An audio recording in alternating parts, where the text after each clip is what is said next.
Welcome back to the High Elves Abridged, where in the previous part we were grinding against the orcs of Gundabad. We took some of them out with a nice ambush, and we were able to take one of their settlements, maybe even two of their settlements in the previous part, but still plenty more to do. And at the end of the previous part I was setting up to try and get Dale to help me out. They're in the area, and I'm tempting them to come into battle with me by triggering a battle in front of one of their armies. But it is only one of their armies and they had 3 or 4, so I had no intention of actually fighting this battle. The only thing I'm doing is making there be a battle.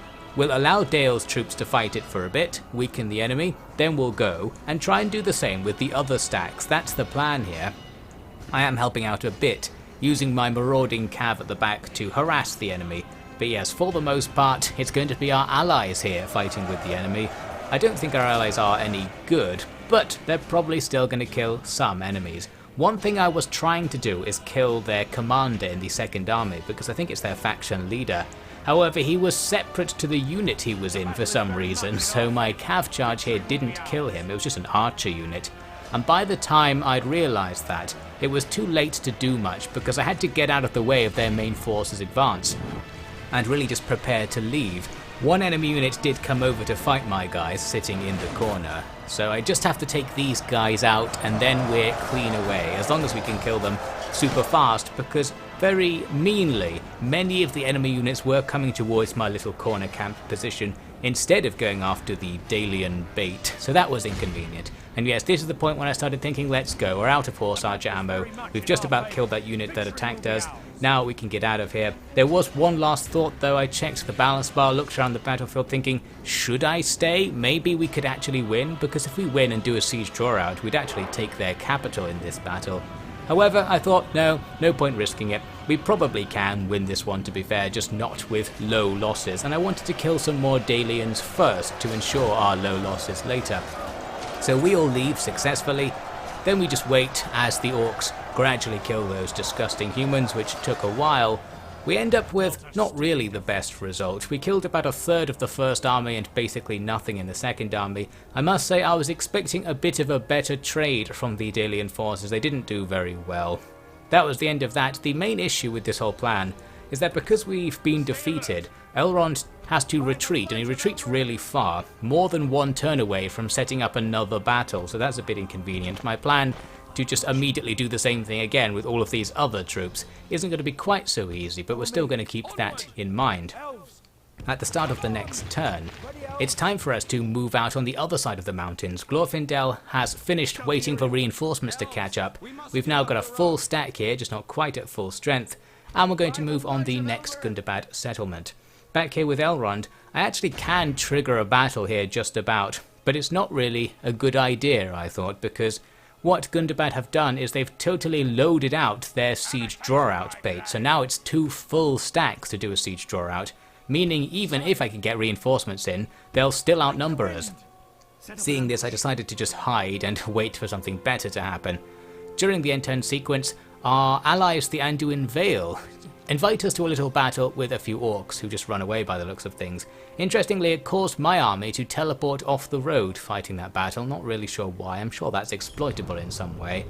At the start of the next turn, 2 Kings of Rohan die in quick succession, and then it says defeat imminent, which was a bit worrying. It seems that Isengard are about to take over the world.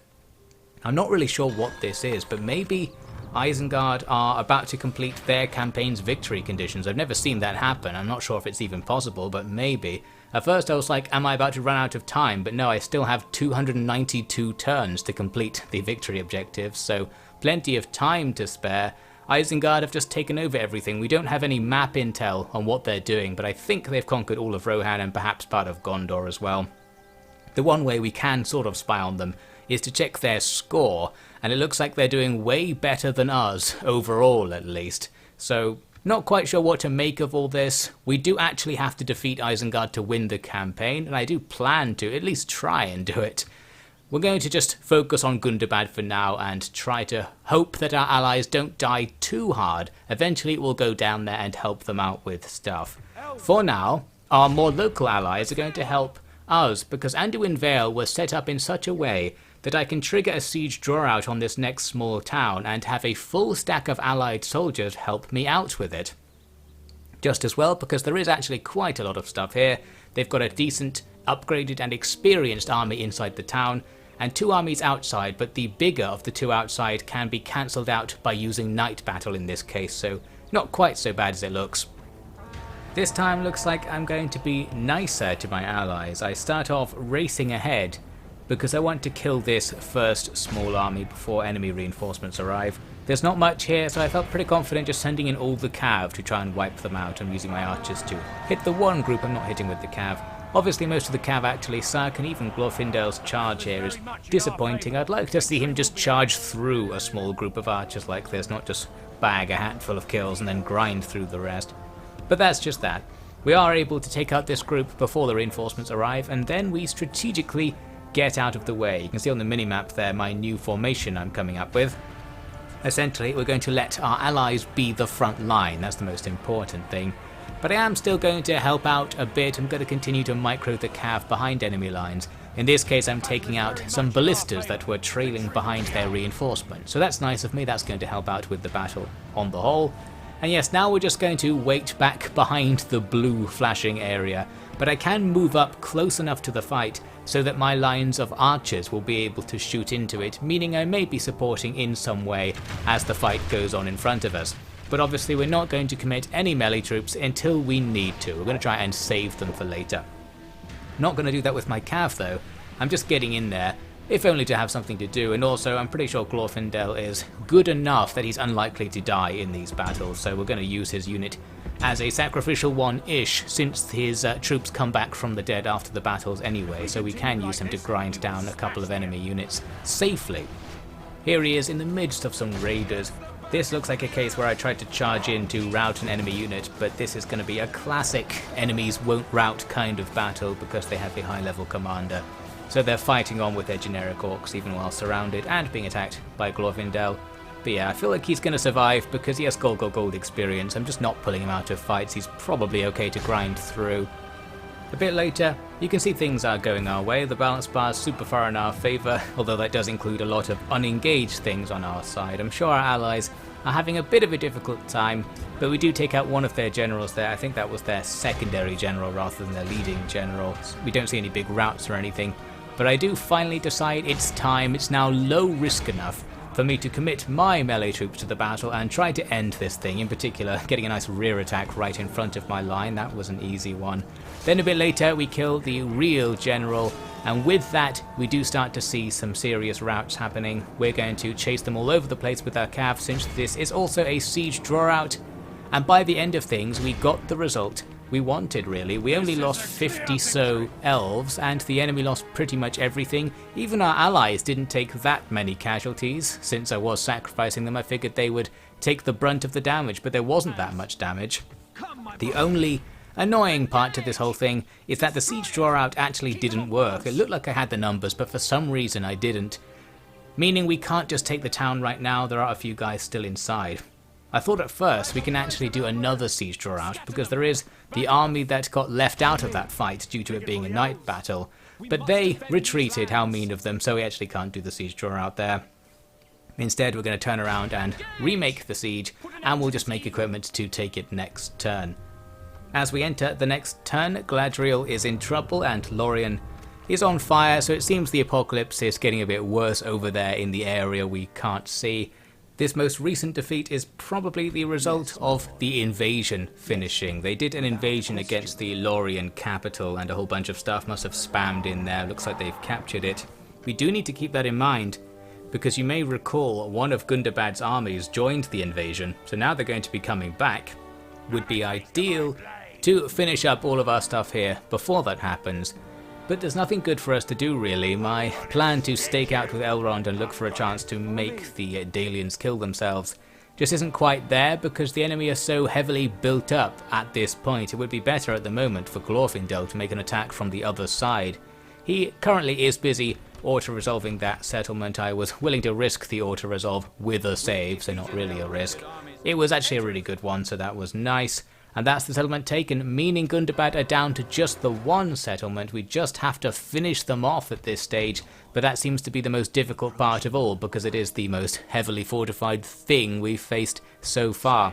As mentioned, attacking from the south with Glorfindel would be the best move right now because they have only a small army in front of the settlement. But I actually can't do that because of that Dale army. It's blocking the passage towards the settlement. All I can do is stand behind them and sit around and hope that by the start of the next turn things look better. Here is the situation. It looks like what must have happened is the armies to the north of the mountain attacked and died because now there are far fewer orcs defending in that direction. And another army has appeared to the south, but they didn't make an attack here. So overall, it's still not ideal. We want to either have them shuffle around so Glorfindel can trigger an allied battle, or have Elrond just do a classic siege draw out from the north, but that means we don't use either Glorfindel's army or our allies, so that's the least efficient way of doing things.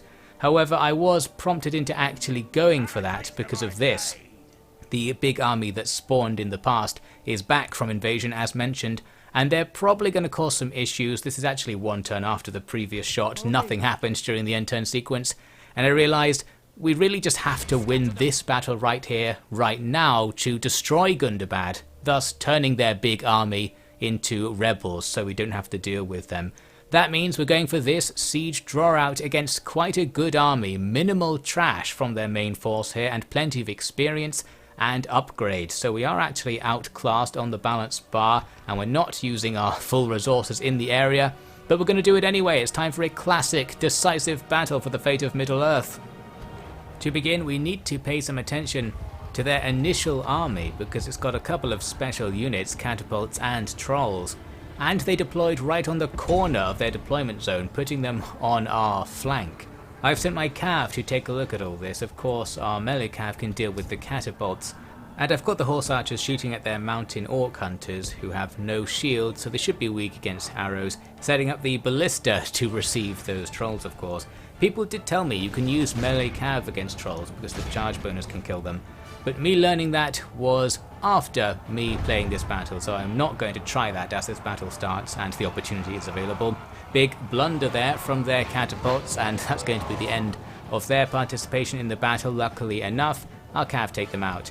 And as I said, I'm going to target the mountain orc hunters, not really bothering to target the trolls because I'm just not really confident that arrows actually do anything to them, so I didn't want to waste ammunition. Eventually they get to our flank, and now we're going to do our usual sacrificial style strategy. I'm getting those Mithlond nobles out of there because I don't want them to be the sacrifice.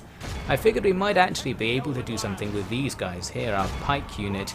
This is more incorrect thinking, I believe, because as people have also told me in the comments before, trolls are considered to be infantry, so things that are good against cav don't work well against trolls, which is pretty much Warhammer logic from the later games coming back to me. I'm guessing that's why I think it should work. And yes, the pikes just don't really achieve anything. They can't keep the trolls at a distance, and I'm guessing they don't do any bonus damage. They're probably quite a good unit, so maybe they can contest the trolls a bit and not die too quickly, but really it is the ballistas occasionally getting hits that is gradually taking that troll unit out. We're just losing stuff in the process. I think I lost an entire unit of swordmasters. Looks like I tried to charge in some cav there and lost a few of them as well. I eventually pulled the pikes out after they took losses, and now we're starting to actually win this battle with the last couple of swordmasters just hanging on as the ballistas get their snipes in. There are only 3 trolls, even though it says 4 there, because one of the guys in the unit is the captain of the first army, so we have to kill a regular orc somewhere as well. Now though, their main army, their reinforcements, have set up in front of us and it's battle time. And we start off with some actual skirmishing. The enemy stop and start shooting arrows and jabs at us. The jabs coming from their half trolls that we haven't seen before. They seem pretty beefy. I'm hanging around behind their lines here because I was aware that their general is among the archers, so I'm kind of waiting for a chance to attack. Once the melee units go away, we'll have the cav go in and start marauding around in the archers to try and grab that kill. There's the captain of the first army, still alive even after all the trolls died. He's going to charge over here to where I've got one of my generals waiting, so we can take him out. The horns blow and the melee troops of the main army start moving forward, so now it's time for me to look for my chance. The arch unit that has the general actually isn't really towards the back, so I'm not set up ideally for this right now. Once the melee troops get close, I'm going to advance some of my own stuff and get the grind going, and then it is going to be all about the micro. That one unit that's not in loose formation now towards the back is the guy I want to go for. However, some of the enemy's melee infantry did go backwards towards my cav, so we're not totally in the clear, plus he is standing in amongst other archer units, making it hard to charge him. The lack of opportunity prompted me to try something that I think is kind of pointless in this situation. I sent some of the cav to rear attack the enemy's main melee blob, but this just won't do anything. This is going to be a good old no routes battle, so doing anti-morale tactics like the surround and pound just doesn't do anything. You might grab a couple of kills, but that's not what we need right now. We need our guys to not get killed more so. Here's me trying to run through some archers to make a nice rear lancer attack on some stuff there, which will be just as ineffective. I've got the ballistas firing at their general, and now I'm going to order my archers to shoot at him as well. Well, my archers who have the range to do so, that being my good archers. That's very unlikely to actually kill the general, but it will thin his unit out and make charging him a bit easier. My pointless rear attack here has done nothing. The enemy is still eager despite fighting on all sides and taking a whole bunch of casualties. So yes, morale tactics out the window here. As for the main grind, it's not the best situation because even though we do have our best troops in there, Gundabad do as well, and their stuff is a match for us stat-wise. There's me running a general out of the fight after he nearly died. In particular, their Orc Avengers are just strong against everything we have, and they can easily beat us one-on-one. So it's trouble really. We need to end this battle as soon as possible, and that means killing the general as soon as possible. But we're still not quite there, and I'm not really putting enough effort into it really. Looks like I tried to charge him here, but he's so surrounded by the lower level archers that we're not able to do anything, especially because I was charging with my own horse archers. Here's another attempt where we've got into the blob. We've killed a whole bunch of archers, but we haven't killed the guy that matters, and we're starting to get weakened ourselves as the enemy hack through our cav. I'm still not focusing the guy down enough though. I've got my melee cav fighting some other archers. Perhaps I thought that would be over quickly, but certainly not the case. My right flank is gone, but things go well actually, because the stuff attacking my right flank switches to go and attack the left flank, so we don't actually get outflanked, and Elrond, who was there at the back, doesn't get attacked. That could have been troublesome if he had to face some Orc Avengers, since they would be strong against him. There is that general. We've now killed most of his unit, and I had him exposed for a second here, so I got a couple of charges from multiple directions. Regrettably, not enough to do the business, and once the fight starts, all the nearby archers just pile in as well to help. Starting to run a little bit low on melee troops at the front. For the most part, we're going to be relying on archers to hold the line at this stage. I've got my Mithlond Nobles, my best melee unit, in reserve at the very back. I wanted to kind of wait to commit them to the very end if we still need more time. And it's certainly going that way. We've killed basically all of the general's unit, but not the general. And my cav are getting too swamped here. They've got their half trolls coming into that fight as well. It looks like what I was trying to do here is have my ballista crew kind of tank or kite the trolls away. It seems like it's actually working. Probably a good idea, just not really enough micro in this fast-paced battle to actually keep that going. I'm sure plenty of the ballista crew got killed along the way. So yes, we disengage from the general once again, trying to get out of the cloud of relatively okay archers, 4 trash archers, and tried to get their general out of the crowd as well so that we can attack him individually. Looks like I achieved that, but we don't achieve any kills, and again the cloud will just form around us again. My melee cav both down to single figures, and more than half of the horse archers dead as well. Looking weaker and weaker there. The balance bar hanging just about even.